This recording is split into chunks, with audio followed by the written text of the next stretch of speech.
Welcome to Level Up Russellville, the show where we explore the great things happening to Russellville and the Arkansas River Valley.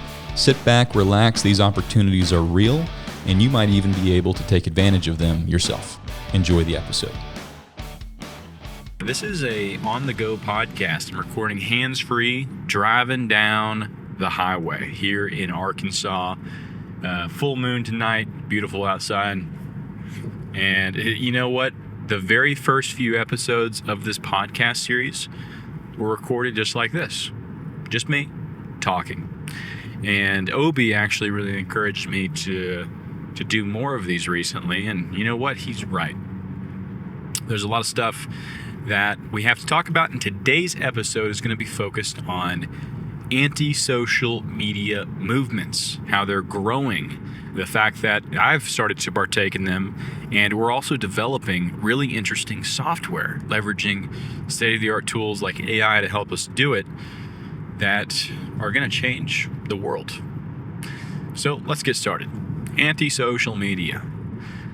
Big tech, when I say big tech, I'm referring to Facebook, Google, Netflix, Amazon, the big companies, right?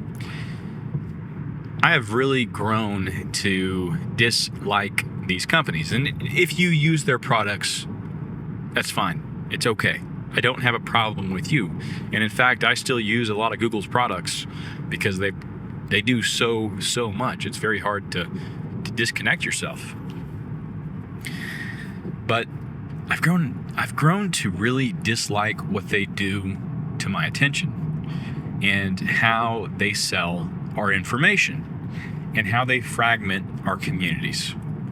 The more that I've learned about this, the more it makes me sort of upset. Big tech platforms are generally free. It's free to use Google and all of their products like Gmail and YouTube and honestly hundreds of different products. Most of them are free, and it's free to use Facebook. But of course, there's a saying that you've probably heard of by now, which is if something is free, you are the product. And this is true. You know, if you go to a free event, you will likely be pitched something and even sold something. You know, that's just the fact of the matter. Sometimes it's understood, and other times it's not. There's this author that I've heard of recently, and his name is Noam Chomsky or something like that. He wrote a book that I have on my list to read called Manufactured Consent. So I haven't read it, but here's my basic understanding of it. And it was written sometime in like the 80s. We as a species, as a race, as a culture, whatever, have given away way more than we ever realized in terms of our rights and ability to protect ourselves because it was built in to our society. And for example, we see this with the terms and conditions on the countless websites and accounts and apps we have to create. We check that box and create our account. How many of us actually read those terms and conditions? Pretty much nobody. And I'm just as guilty as you are. I've read very few terms and conditions. And even if you do read it and you're like, hey, I really don't agree with this, but I kind of really need to use this app or this service, you're going to do it, right? You're going to do it anyways, right? You got to get a Gmail account because it's a very easy way to send email, right? There are alternatives, but a lot of the alternatives are not easy. You can actually host your own email, but who does that outside of IT nerds? You know, I'd love to do that, by the way. I'm kind of an IT nerd myself in a way, but I still haven't invested the time and resources and learning to do that because we've got more important things to do in our day-to-day life than spend hours and hours and hours setting up custom tech solutions. While I think it's really cool, and I've done it for a few aspects of my life, like my streaming services. I don't use streaming services anymore. I have my own solution and a Photos app, like kind of like Apple Photos or Google Photos. It took a long time to set that stuff up, y'all. and I don't really expect anyone else to do it. And it breaks sometimes, and you go in and you fix it. I enjoy that stuff, right? That's like, I find enjoyment and fulfillment from doing that, but I'm a nerd, so it makes sense. So getting back to the anti-social media movement, these platforms are set up, and we are the product. So who's the purchaser? Who is buying us? It's advertisers. And you might be listening to this as a business owner, and you might have ran paid ads before. I know I have. In fact, when I started my company 5 or 6 years ago, my entire purpose was to help e-commerce companies run better Facebook ads. So I participated in the system that I now am like morally against. And I've taken this as far as deleting my Meta account completely. So no Instagram, no Facebook. I'm sure they still have a lot of my information somewhere tucked away, but I don't have access to it anymore. And I got to say, y'all, it's such a breath of fresh air. I resisted for so long because how am I going to market my business or know what's going on or blah, blah, blah. There's 1,000 excuses you can feel in you when you think about deleting Facebook or whatever it might be. And you're not wrong, but at the same time, it doesn't make it right, So for me, enough was enough. I took a plunge maybe 4 months ago or so, and I sold my iPhone, and I got this special phone that's like super secure, blah, blah, blah. And I haven't had social media on it since then, but I still had Facebook for a while until about 6 weeks ago or so. Maybe 2 months now. I don't know. Time's flying now that I don't have it. It's really nice. But there have been some minor inconveniences. Like I've been wanting to sell some stuff recently, and I've been going to eBay. They're taking like a 10-15% cut. Marketplace would have actually saved me some money there, but minor inconveniences. It's well worth not falling into the doom scrolling pits of despair and the complaining and the negativity that Facebook brings. And still doing my business, still growing it. So you don't need Facebook, right? That being said, I love tech. I love the internet. I've loved it more in the past, but I love what it stands for, what it can accomplish, what you can build with it. So that leads me to explore other solutions, okay? And we've been working on something really cool that is going to change the world. And at the very least, it's going to change my world completely. And I really hope and invite you to join me on this journey. You don't even have to delete your stuff to join me on this journey. You can just come along for the fun ride, but more on that later. As I started exploring alternatives to mainline social media, I came across all these other applications: Mastodon, Blue Sky, Pixel Fed, Loops, all these different solutions. And what I've discovered is that there's a ton of stuff out there. Problem is, it is not accessible, meaning you have to be a nerd to really even care about it and to figure out how to use it. So these group of nerds, you gotta love them. I'm one of them. But these group of nerds have built something called the Federated Universe, and that is just a horrible name. They actually call it the Fediverse, and that just sounds wrong to me. It just sounds disgusting. It sounds like it sounds perverted, but I don't know. That's just my take on it. It's actually cool technology what they built, but in my opinion, it's not going to catch on unless we get somebody in the space like a Steve Jobs type character that can market the crap out of it and redefine what it means. And who knows, maybe that's a way what we're building will grow into in the future. I considered that for a while. But yeah, there's always somebody really smart out there working on really incredible things, and most of it never catches on. But we can learn from that, right? We can look at it and think, what's going well with this? What isn't going well? So that's the Federated Universe, all right? So when I found that, I have messed around on some of these apps, and I do have a couple of them that I check maybe once a day or every other day. It's okay, it's to get some basic news sources on there, things that I want to see. There's no algorithm feeding stuff to me because there's no ads on these platforms. They have no incentive to show me stuff that makes me mad or happy. It's just like, what do you want to see? Follow the people and the pages you want to see content from. And I still watch YouTube daily, but I don't watch it through youtube.com unless I'm on a computer, and then I have my ad blockers and stuff, and I just go to the video, my playlist. Usually I listen to playlists that I've already set up, or I search for a video. But on my phone, I have a third-party app. Again, it only shows me the content I have subscribed to. And that is so big. You know, the internet used to be that way. It used to be like back in, you know, the golden days of the internet, like in like 2010. For me, those are the golden days. I was about 12 years old at the time, 12 to 16. It was such a fascinating era of the internet. And for a while, I didn't know if I'm just looking at the past with rose-tinted glasses, like was it because I was young? But I've talked to other people, and it wasn't entirely that. Because when I was about 17, 18 years old, I guess about 2016, they killed the follow. And what that means is they replaced the follow, the subscribe, with the algorithm. We've all heard about the algorithm, whatever that means, right?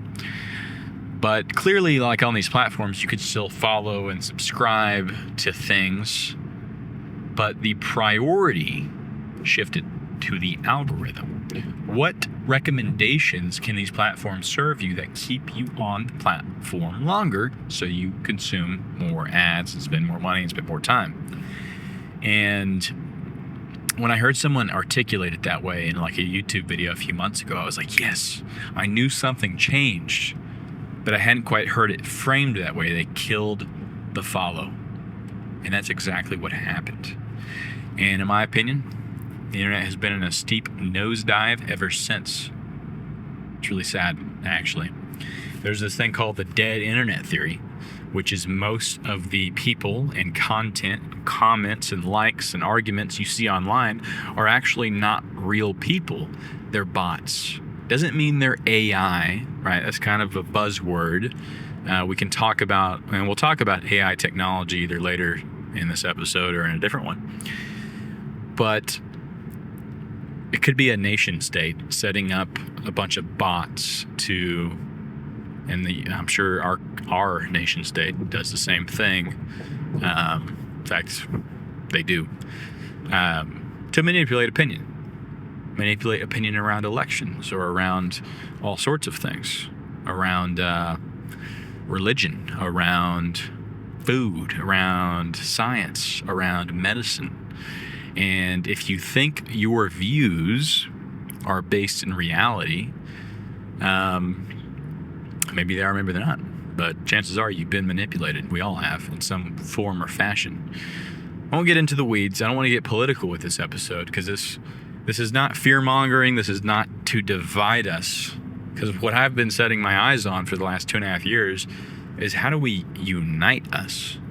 Because we have more in common than we have in difference, right? But everyone likes to focus on the difference because that's what we're spoon-fed on social media and the news. That's how they make their money, right? They're incentivized to divide.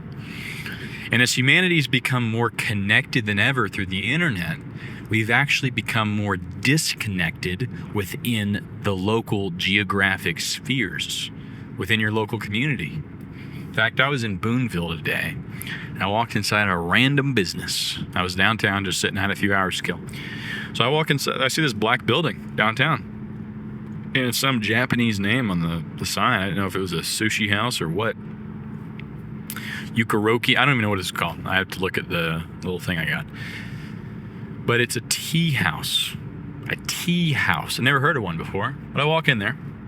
No idea what I'm walking into. And it was really fascinating. I mean, I got some tea. It was pretty good. Really nice lady. Not that this matters what I'm about to say, but I don't believe anyone that works there is Asian. It's just like this.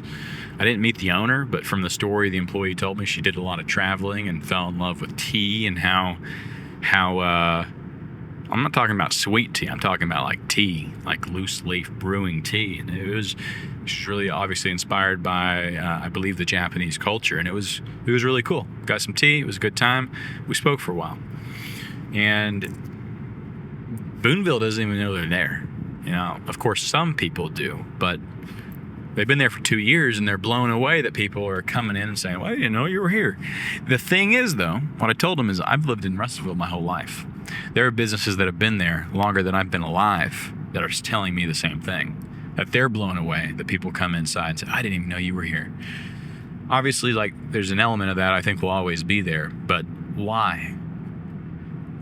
Where is your attention at if it's not looking at what's around you? And we all know the answer to that, right? It's not a mystery. So how do we fix it?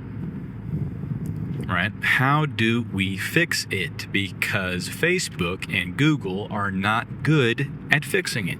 That's not their priority. They could fix it in a day if they wanted to. They really could. But they're not. And I don't see that they ever will unless pressure is put on them. But I feel a drive, a calling. I felt it for 2.5 years to fix this problem. And for the last 2.5 years, we've been working on it. It's gone through a lot of ups and downs and rounds and at times, you know, doubt and confusion and clarity, and then testing of that clarity and confusion again. Like, it's gone through so many different iterations. And what I've realized is 2.5 years later, we're right back where we started. Let's make a website, an app that just has local stuff on it. That was the initial idea for Town Square 2.5 years ago, and we built it. And it was it wasn't even glorified, it was just a business directory. It didn't really have much value if like, no one was visiting it. The hits were really low. We only had about 50 businesses on there, 62. And it was a pain in the butt to manage.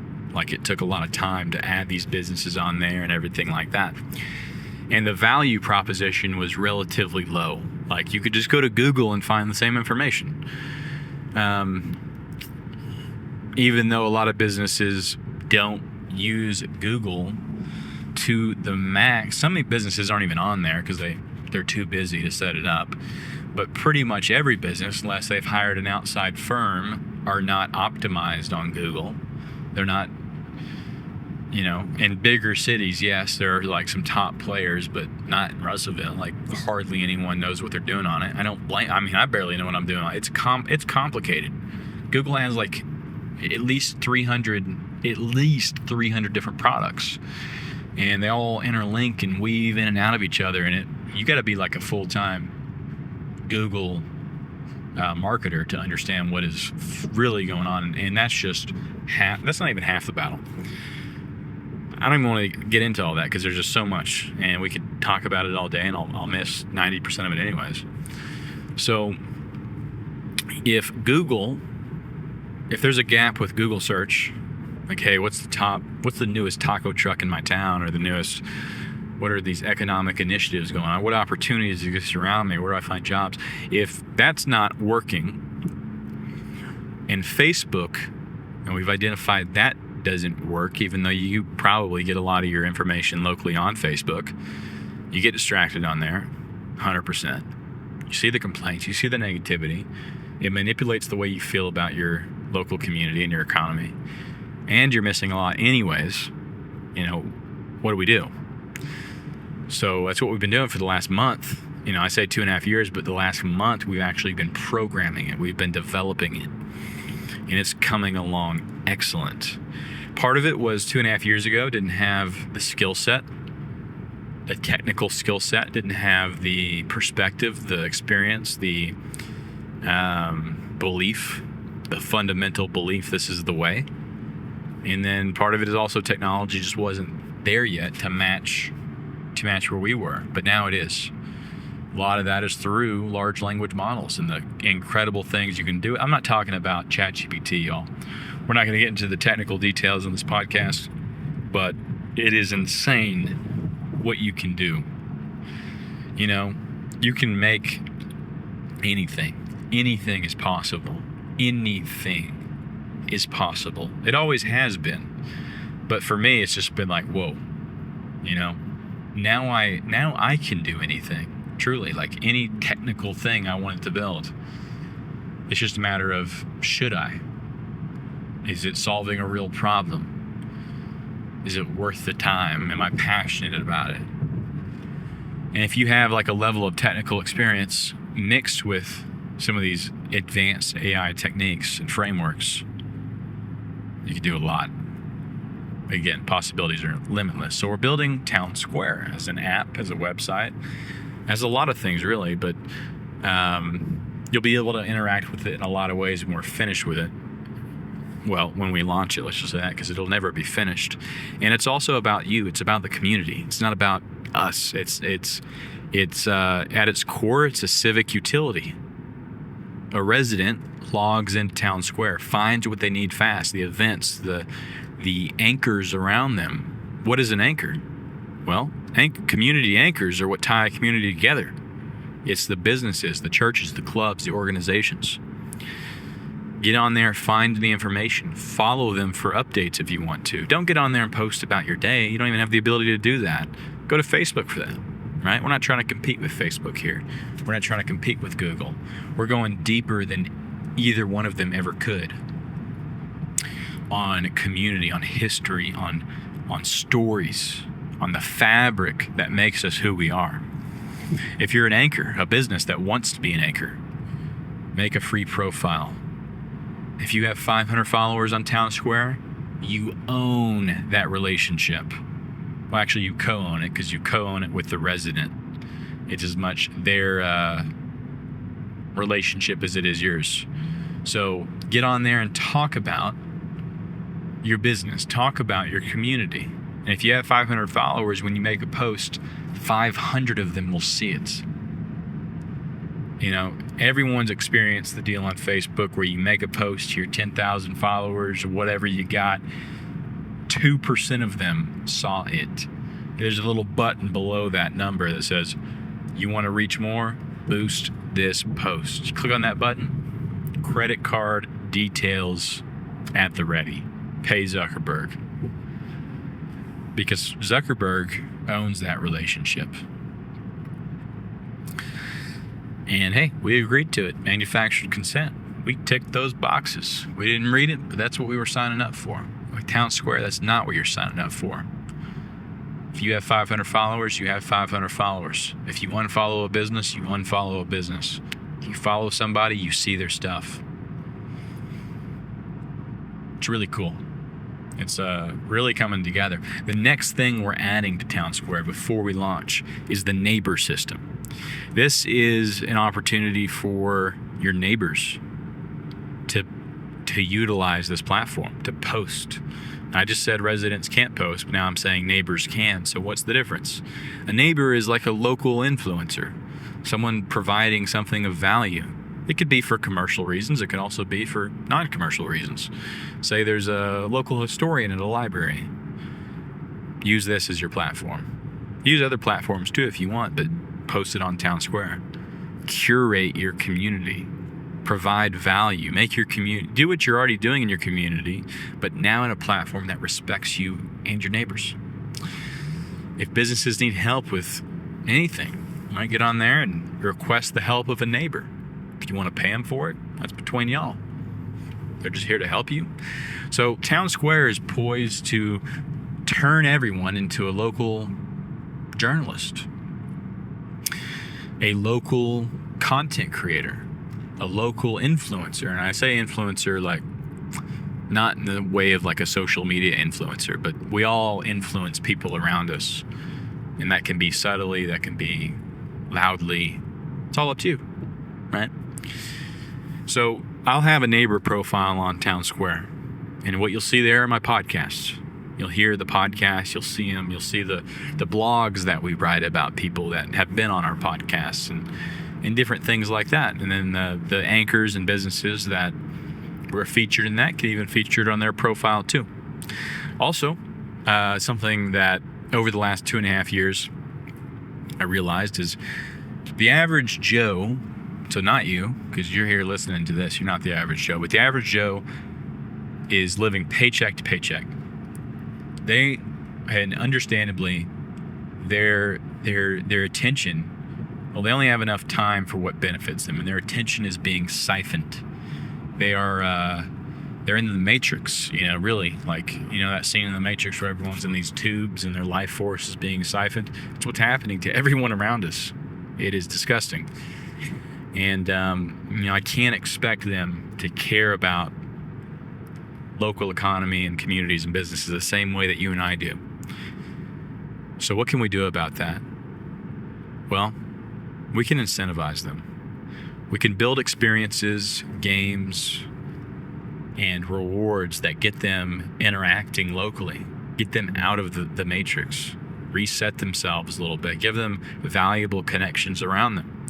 So we're working on an interactive toolkit that neighbors and anchors will be able to use to build state-of-the-art interactive experiences using technology in a very simple way. Hey, do it. Participate in this scavenger hunt in Russellville. Go around and take pictures of these landmarks. And if you do it, maybe you get some coupons to this local business. Maybe you get entered in a giveaway for skydiving this weekend. Maybe you get free dinner over here. So we're giving those tool sets to you, and you can create what you want to create or have somebody else do it for you. If you like running promotions for your business, well, put the promotions behind an experience that engages them. And what you're going to end up with is maybe you're giving out one free dinner. Well, let's say 100 people play the game, play the experience this thing. They're going to be engaged. They're going to come shop with you even if they don't win. And that person that did win is going to be a customer for life. It's going to be so cool. So cool. There's so many other things we could talk about. Excuse me. There's so many other things we could talk about when it comes to Town Square and the value it's poised to bring. It's not just Russellville and Dardanelle and Clarksville, but the world. Communities around the world. But we'll leave that for another episode. If you're interested in having us come out to your organization, your school, your business, and talk about technology, how to use technology for good, whether that's de-social mediating or whatever we would call that, to using artificial intelligence to automate and scale your business, or prepare your workers, your current workers, your new workers, your students, yourself for the revolution that we're in and all of the vast changes that are occurring. I can't promise you we have all the answers, but we do have some, and we're ready to help you figure out the answers to your problems. So you can give us a call at 479-397-4600. Leave us a message, text us there, shoot us an email at tal@rvtownsquare.com or team@rvtownsquare.com. Either one will work. Looking forward to hearing back from you. Thank you for listening to the podcast. Couldn't do it without our collaborators, which we do have collaborators like Rubio Accounting, Wooten Customs, Jonathan Fontes. And these are businesses that believe in us and they support us monthly and make sure we can continue to do what we do. So thanks to those guys. You'll see them on a lot of our podcasts we're making here in the Town Square studio at the Co-Create Innovation Hub in Russellville, Arkansas. All right. Thank you for listening. Bye-bye. This episode is brought to you by our partners and collaborators in the Arkansas River Valley. If you've enjoyed this episode, visit rvtownsquare.com. Give us an email, a text, a call. Let us know who you want to see on the show next. Thank you for listening. Have a good day.